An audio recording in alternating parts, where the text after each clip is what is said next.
नमस्कार, मैं हूं राजेश पिपलोदिया और इस वक्त आप देख रहे हैं दोपहर न्यूज। लगातार नई और ताजा जानकारियों के लिए हमारे चैनल को आप सबसे पहले सब्सक्राइब कर लीजिए पेश है एक खास खबर। लव जिहाद का षड्यंत्र सहित अन्य तमाम गंभीर आरोपों से घिरे कांग्रेस पार्षद अनवर कादरी उर्फ अनवर डकैत की गिरफ्तारी पर अब तमाम सवालिया निशान खड़े हो रहे हैं। एक और जहां पुलिस के द्वारा इसकी गिरफ्तारी पर 10,000 रुपये का इनाम घोषित किया गया है, वहीं अब इंदौर शहर के एक भाजपा नेता ने अनवर कादरी की गिरफ्तारी पर 21,000 रुपये के इनाम की घोषणा की है। उनका कहना है कि आखिर आरोपी को किसका संरक्षण प्राप्त है। एक और जहां शिलांग पुलिस हजारों किलोमीटर दूर आकर इंदौर से तमाम आरोपियों को गिरफ्तार कर सकती है, तो फिर इंदौर पुलिस आरोपी कादरी की गिरफ्तारी क्यों नहीं कर पा रही है, जबकि इंदौर पुलिस की टीम मुंबई, दिल्ली सहित तमाम महानगरों से बड़े आरोपियों को गिरफ्तार कर इंदौर लाई है, लेकिन अनवर डकैत का अब तक कोई सुराग पुलिस के हाथ नहीं लगा। इसे आखिर क्या माना जाए? क्या पुलिस ने सिर्फ इनाम की घोषणा कर अपने कार्य की इतिश्री कर ली, अथवा किसी राजनीतिक दबाव में आकर इसकी गिरफ्तारी नहीं हो रही है? वार्ड क्रमांक 58 के भाजपा नेता अनीश पांडे ने मीडिया से चर्चा के दौरान कहा कि अनवर कादरी की गिरफ्तारी नहीं होने से अच्छा संदेश नहीं जा रहा है, जबकि कुछ दिनों पहले मुख्यमंत्री भी इस मामले में अपना बयान जारी कर चुके हैं। संभव है अनवर कादरी केस को कमजोर करने में कहीं ना कहीं कोई षड्यंत्र रच रहा है।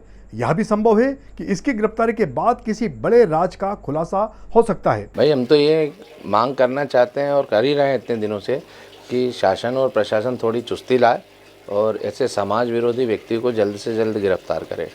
अब आप देखिए कि मुख्यमंत्री ने खुद ने कह दिया है कि अनवर हो या अनवर डकैत या उसका बाप हो, प्रशासन किसी को भी साथ जो है रियायत नहीं देगा।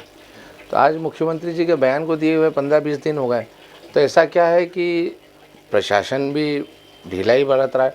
आज अपन इतनी बड़ी एक घटना देखें, इंदौर से जुड़ी हुई थी, जिसमें जो कुछ लोग मणिपुर घूमने गए थे, वहाँ से पुलिस आकर 2000 किलोमीटर दूर से आकर के एक एक व्यक्ति को ट्रेस करके जब ले जा सकती है, तो अनवर कादरी केस में ऐसा क्या है कि अभी तक जो है पुलिस उस तक नहीं पहुंच पा रही है।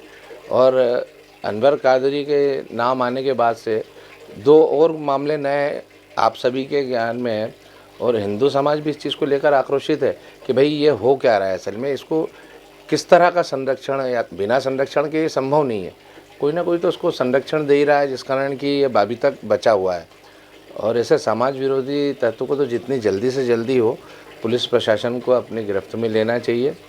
अभी उसके ना पकड़े जाने से कम आप ये मान के चलिए कि समाज में भी जो है एक सामाजिक हिंदू मुस्लिम वाला जो मामला है, उसमें भी वैमनस्यता बढ़ी है कहीं ना कहीं। अब वो अगर वो सही है तो उसको अभी तक सरेंडर कर देना चाहिए, सही नहीं है इसी का मतलब वो भागता फिर रहा है और कहीं ना कहीं आश्रय की तलाश में। अगर कोई व्यक्ति या पार्टी संगठन उसको आश्रय दे रही है तो उसके लिए भी वो ही इतनी जिम्मेदार है।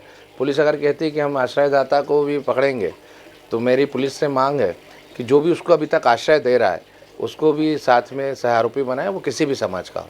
क्या लगता है आपको, आपके हिसाब से, कि इसको राजनीतिक संरक्षण है या पुलिस प्रशासन जानबूझकर इस पर हाथ नहीं डाल रहा है? नहीं, पुलिस प्रशासन की तो देखिए उसकी मंशा पे जवाब मतलब किसी भी तरह का क्वेश्चन मार्क लगाना बेकार की बातें होंगी। वो तो अपनी कार्रवाई कर ही रहे हैं। उनके द्वारा तो जो है नोटिस वगैरह चिस्पा करने की कार्रवाई अवैध संपत्तियों को की गई है। मैंने भी उसमें मांग की थी पिछली बार भी, किसकी अवैध संपत्तियों की जांच की जाए और ये पैसा कहाँ से कमाया क्या है। कहीं ना कहीं जो समाज में अभी बातचीत चल रही वो इस ओर इशारा कर रही कि सत्ता पक्ष के कोई नेता हो सकते हैं जो इसको संरक्षण दिए हुए हैं।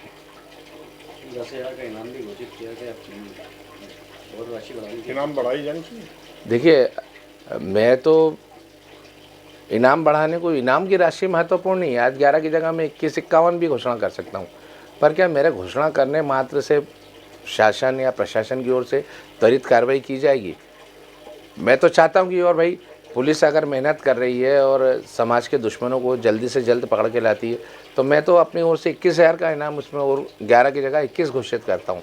पर उम्मीद भी यही रखता हूँ कि जल्द से जल्द कार्रवाई हो और उसको पुलिस जो है शिक्षकों के पीछे पहुँचाए।